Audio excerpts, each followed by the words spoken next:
我进入恐怖游戏后，因为高度近视看不清，迎面撞上一个浑身血腥、提着滴血断头的恐怖大 boss， 别的玩家都吓瘫了。我反手一捞，掐住他的腹肌感叹：身材真不错，可惜就是矮了点儿。boss 气笑了，把手里的断头安到脖子上，坏笑着说道：我1.86米，你现在再看看呢。欢迎进入幸福之家副本，玩家在该副本存活7天即为通关，初始玩家30人，现存活30人。车祸死后，一阵白光闪过，我来到一栋大楼前，耳边响起诡异的机械音。因为我是个高度近视，3米之内人畜不分，看不清大楼啥样，也看不清周围的人具体长什么样，只能看到大概人影。这是哪里啊？我想回家！谁在搞鬼？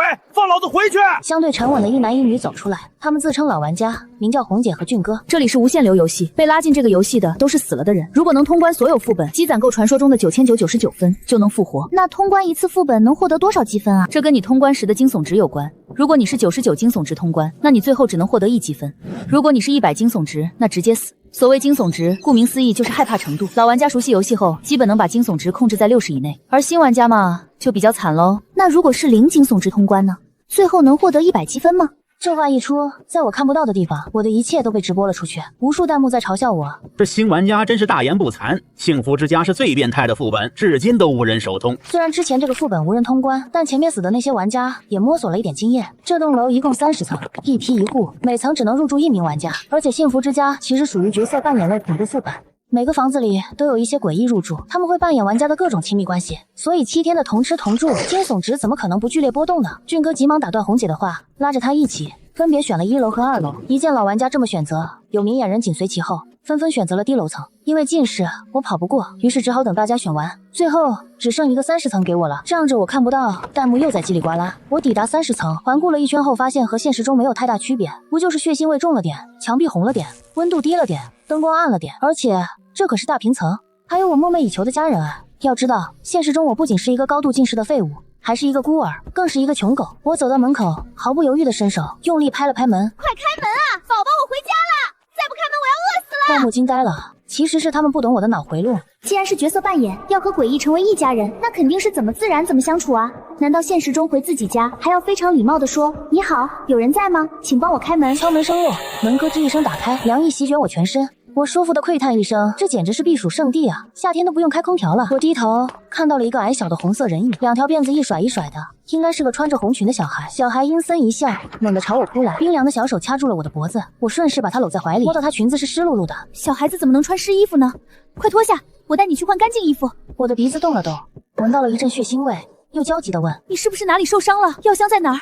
快告诉我药箱在哪儿！弹幕恨铁不成钢的吐槽，可惜我看不到这些弹幕。我一边抱着小孩走进家门，一边帮他脱下红裙子，从他精致的公主房翻出新的白裙子给他穿上。小孩掐在我脖子上的小手不知不觉松开了，感受到他的无措，我拿起热毛巾凑近了些，一点一点把他脸上的血污擦了个干净，这才看清原来是个可爱的小萝莉。我笑眯眯地指着自己的脸说：身为家人，互帮互助是我该做的，不过你是不是得亲我一口，以表感谢？小萝莉扭捏地扯着白裙子，悄悄凑到我脸上，啪叽一口，又快速离开，声音还软软糯糯地说：谢谢妈妈。啥？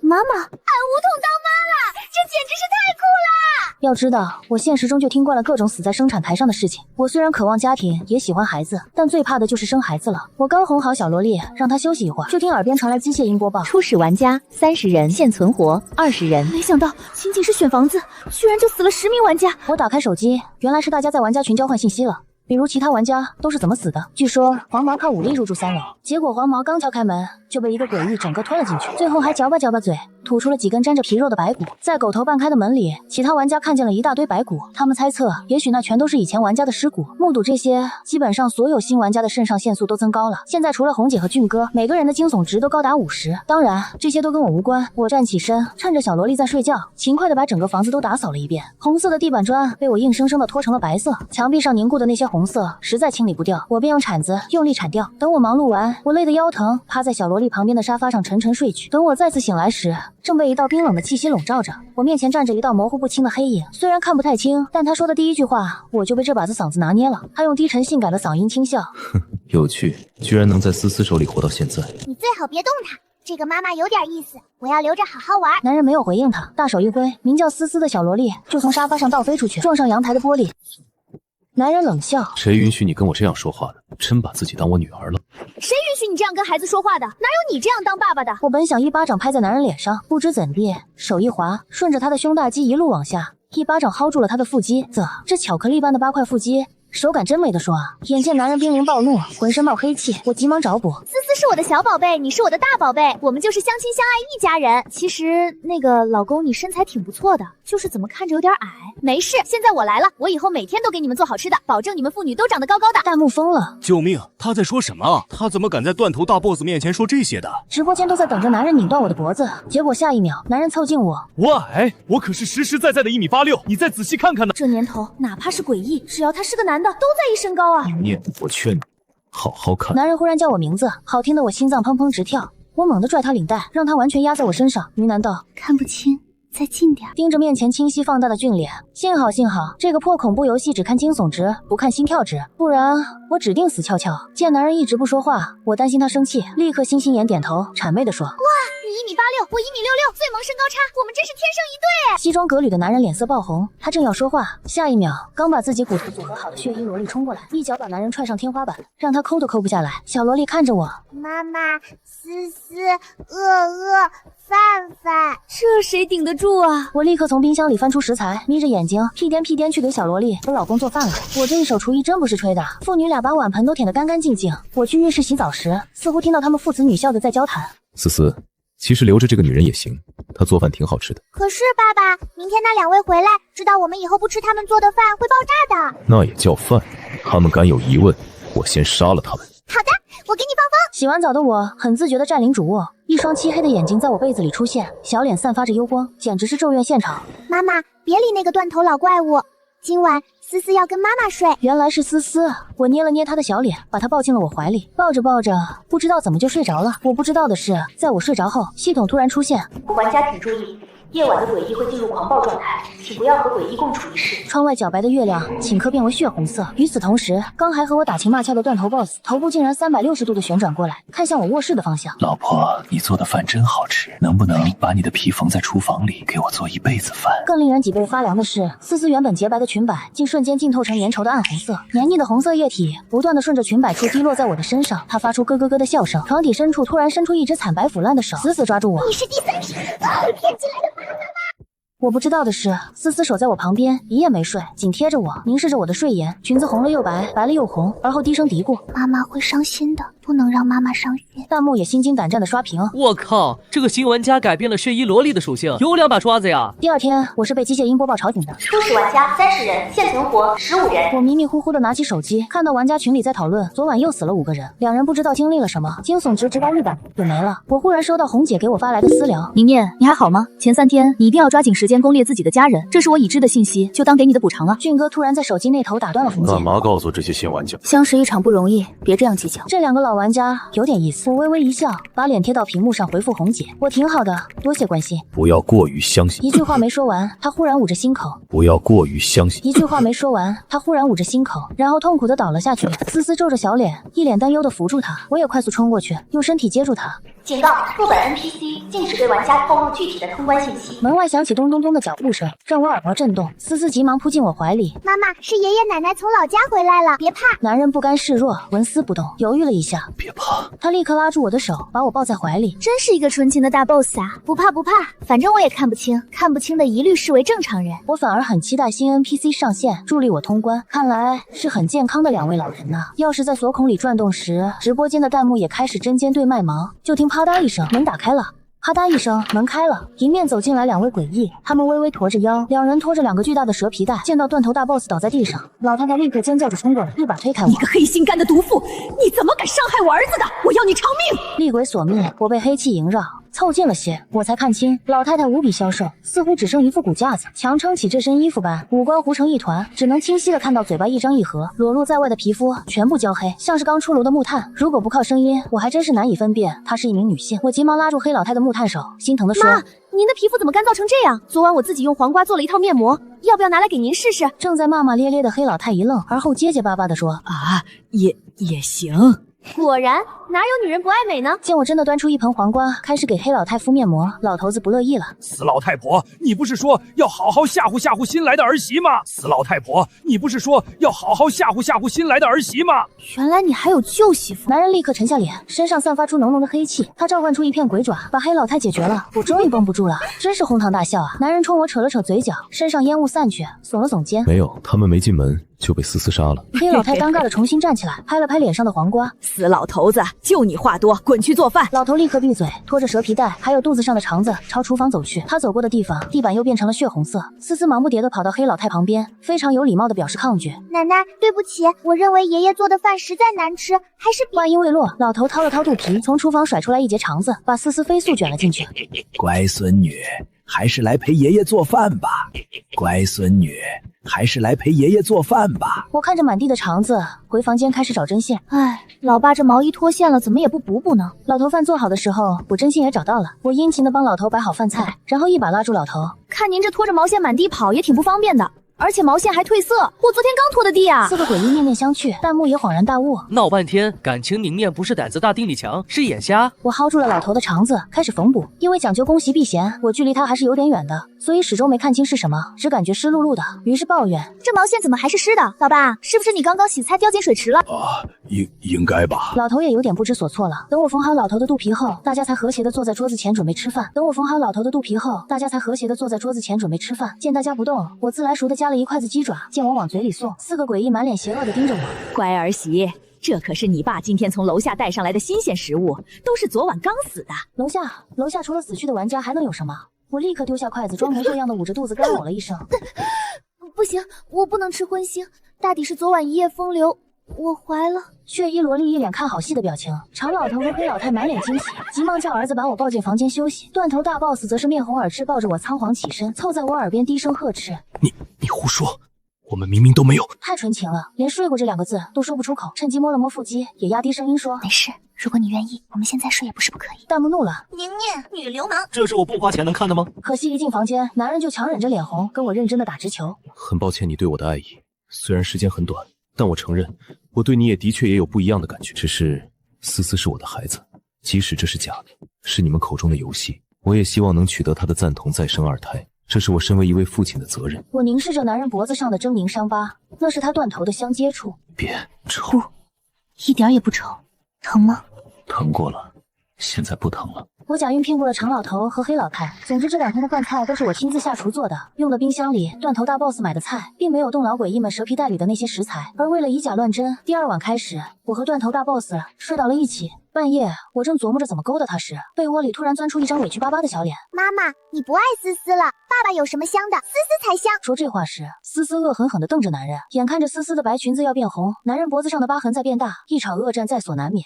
住手！你们不要再打了啦！不要再打了啦！我跟你们2个一起睡就是了啦。头3天，我在断头大 boss 老公和女儿思思的陪伴下安全度过。根据系统的实时播报，现在成活玩家只有12人了，居然少了一大半。我看着窗外的雪月，陷入沉思。第3天晚上，我忽然收到红姐的私聊消息：宁念，明天开始就要拜访邻居了。听说只有拜访完这栋楼30层的全部诡异，才能解锁全部楼层。你在最难的30层，一定要帮助大家成功拜访30楼的诡异啊！可惜了，当时明神死在第6天，拜访断头大 boss 时被杀。我们也不知道第7天会发生什么。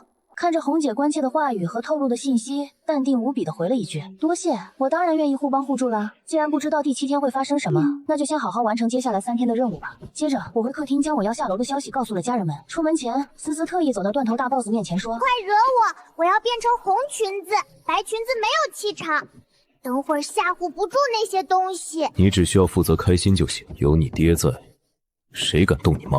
是啊，实在不行我出绝招，把肠子重新扯出来，去他们家门口讹他们。不是，你们没有读管理条例吗？我们身为原住民，这3天是不能下楼跟着儿媳的。就在众诡异都手足无措时，断头大 boss 的眼珠子转了转，忽然他好像想到了什么，言不合就把脑袋拔了下来，在脖子上的伤疤里掏啊掏，掏出了一把刀柄，然后他抓着刀柄扯啊扯啊扯，扯了一把满是铁锈的大菜刀。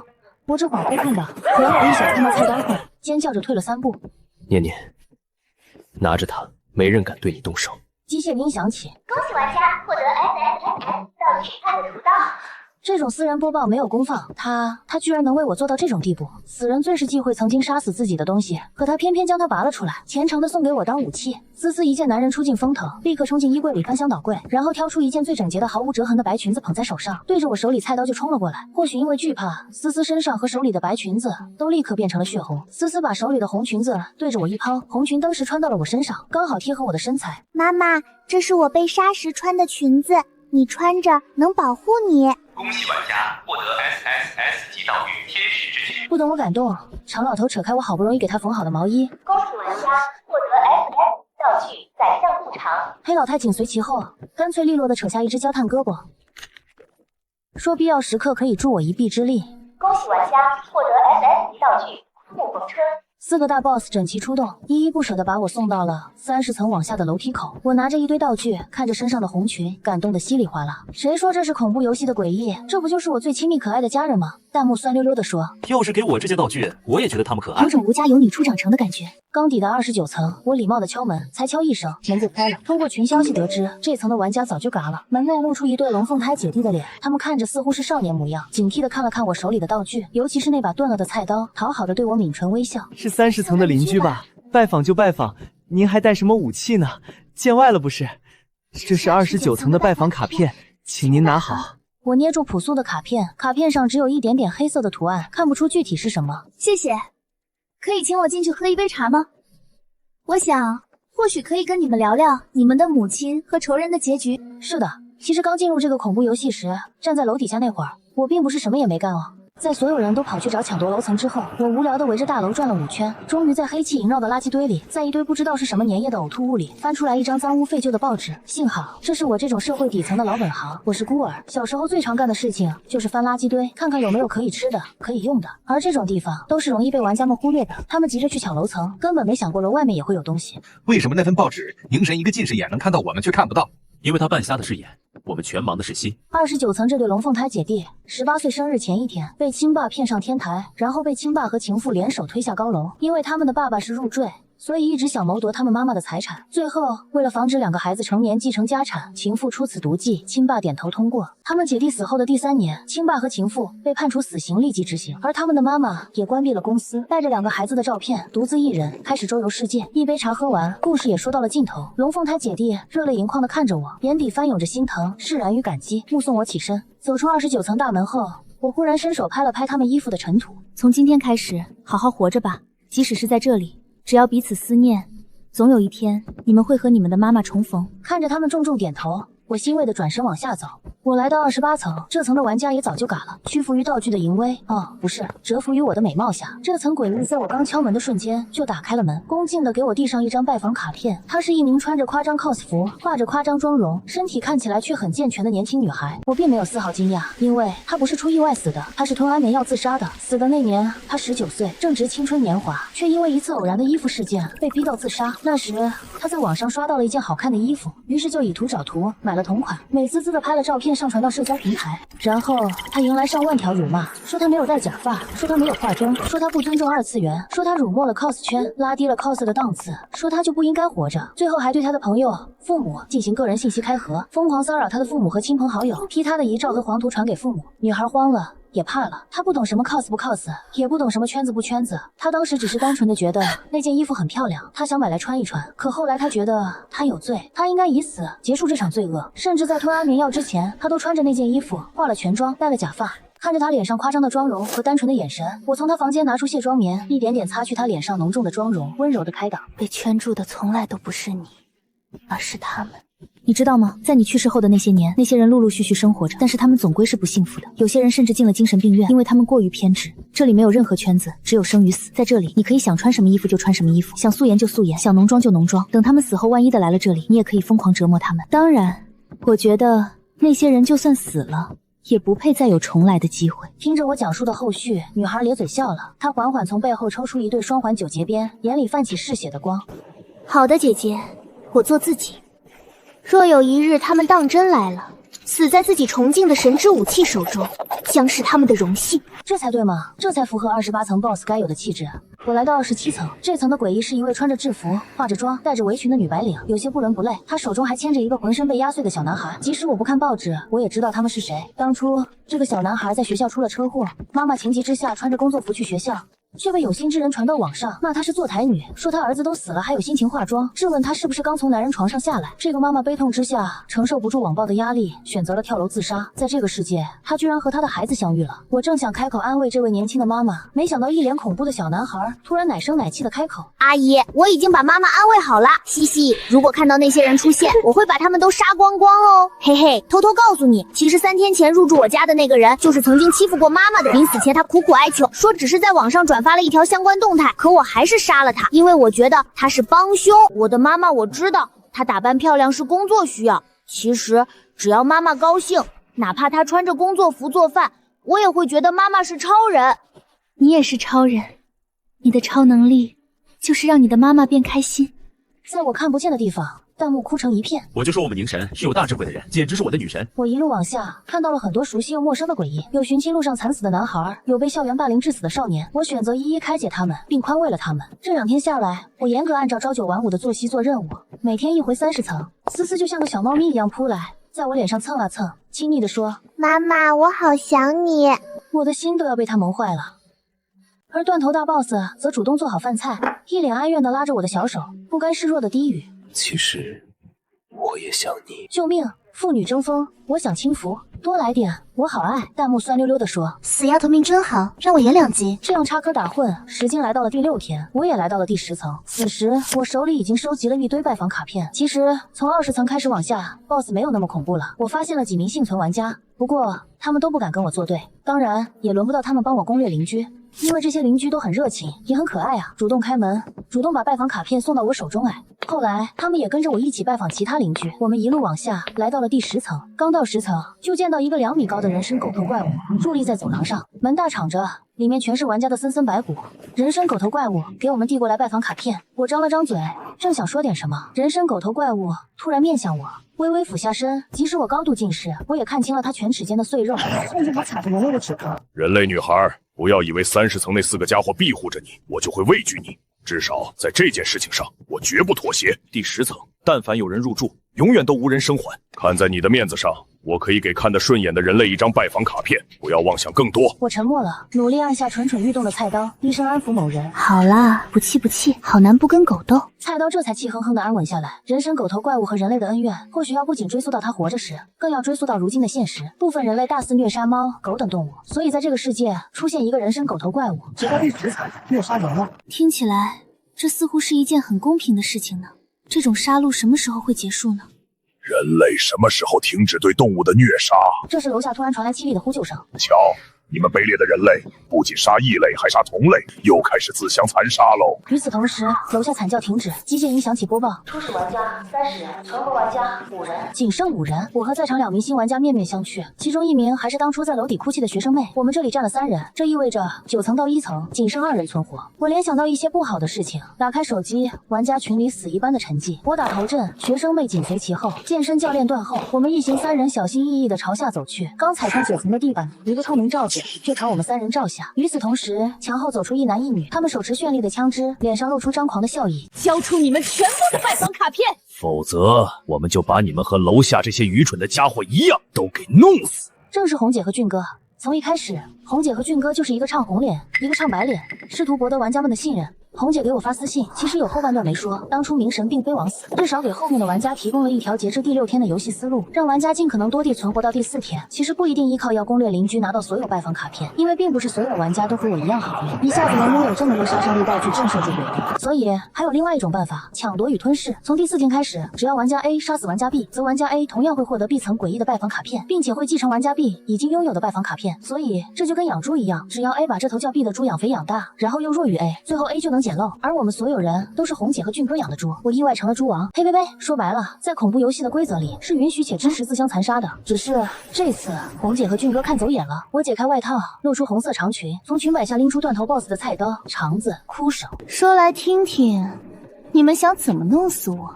我举着菜刀随意挥了挥 ，S 级防护罩道具破损毁灭，红姐和俊哥的脸也一寸寸龟裂，直到最后，他们彻底瘫倒在地。宁念，我错了，我只是太想复活了，求求你不要杀我们，饶我们一命。我丝毫没有留情，也不顾他们的求饶，只是淡淡的问：楼下那些玩家也这样求过你们的吧？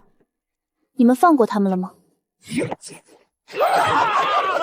钝刀子割肉，一刀一刀都能把他们砍死。可刀还没碰到他们，看到这个 SSSSS 级的道具朝自己飞来，红姐和俊哥的惊悚值就直接飙升至100，爆体而亡，魂飞魄散，甚至没有留下一丝血腥味。我把那杀气腾腾的菜刀搂在怀里，低声安抚某人：好啦，不气不气，我没有受伤。我把红姐和俊哥两人依靠杀同伴收集的拜访卡片让给了学生妹和健身教练，可以去拜访20层到30层的诡异。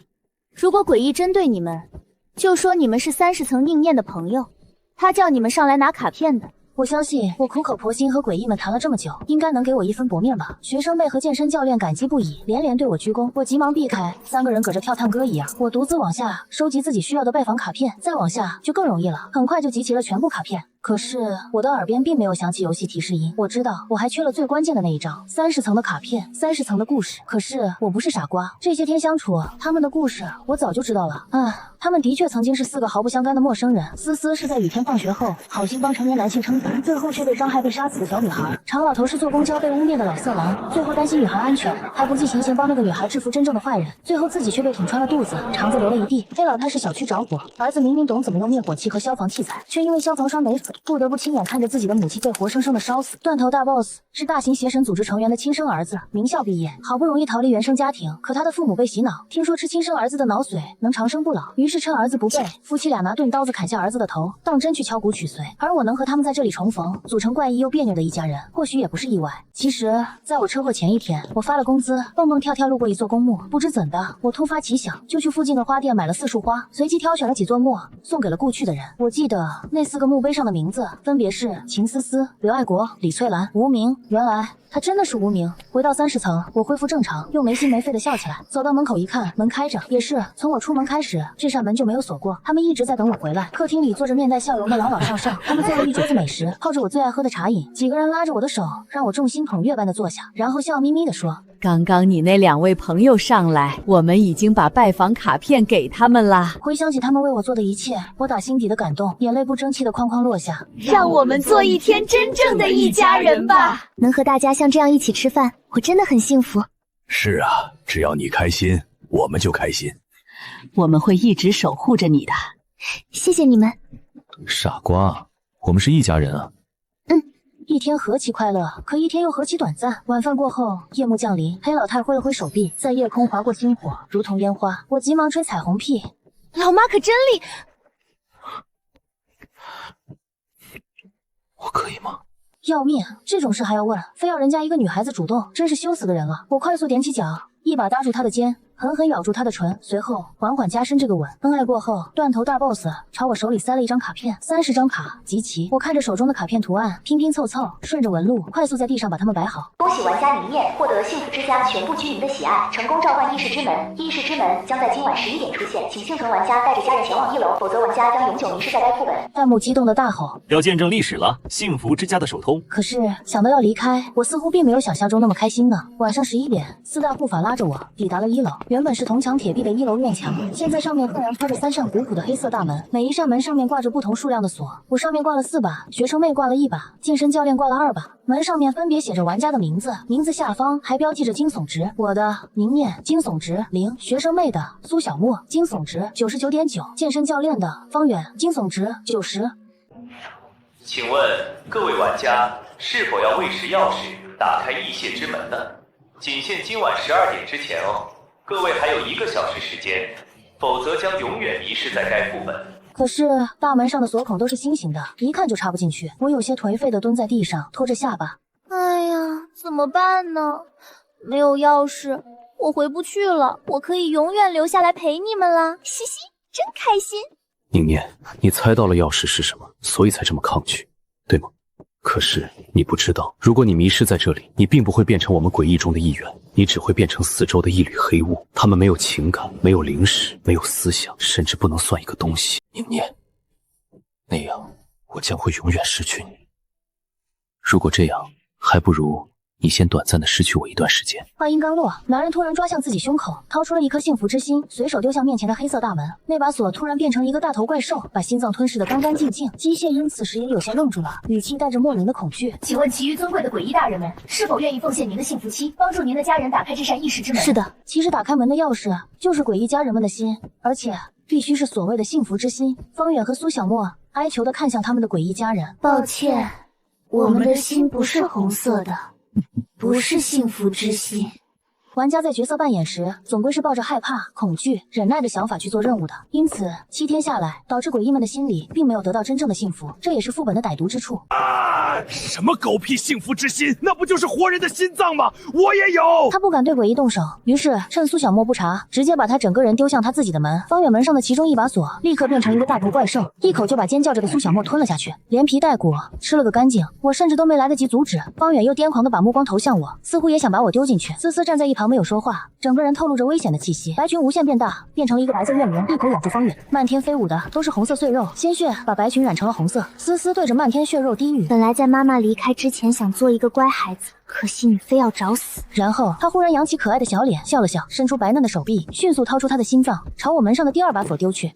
妈妈，思思也舍不得你，但是思思更希望你鲜活的活着，即使那个地方没有思思。长老头和黑老太也如法炮制，打开了我的第3把和第4把锁。好孩子，如果有朝一日你能见到我孩子，告诉他消防栓没水不是他的错，也告诉我的孩子，他的爸爸是个救人的大英雄，不是老色狼。好孩子，你千万别吃醋，你就仿佛是我们新生下来的孩子，爸爸妈妈永远爱你。我的眼泪一滴一滴落下，突然身后漆黑的铁门轰的一声打开，爆发出刺眼的白光。我依旧是个高度近视眼，可这次我精准地扑向他们，死死抱住他们，哭着问道：没了心脏，你们会不会死？断头大 boss 紧紧搂住我：不会的，我们只是会失去所有记忆，不知道被丢到哪个副本打工，但是只要再次重逢，我一定会想起你。妈妈，思思也是。好孩子，我们也是。最后12点的钟声敲响，4双大手齐齐把我推向铁门，我眼前只剩下无尽的白光。突然我听见4道温柔眷恋的声音同时响起：好好照顾自己，别害怕，下次再见。恭喜玩家宁念在幸福之家副本圆满通关，达成首通成就，额外获得500积分。我没搭理机械鹰，贪婪地看向关外模糊不清的身影，视线定格在那道黑影上，他眼角染着泪痕，在对我笑。我双手合起喇叭：我想好了，你的名字宁君安。万里迢迢，唯念君安。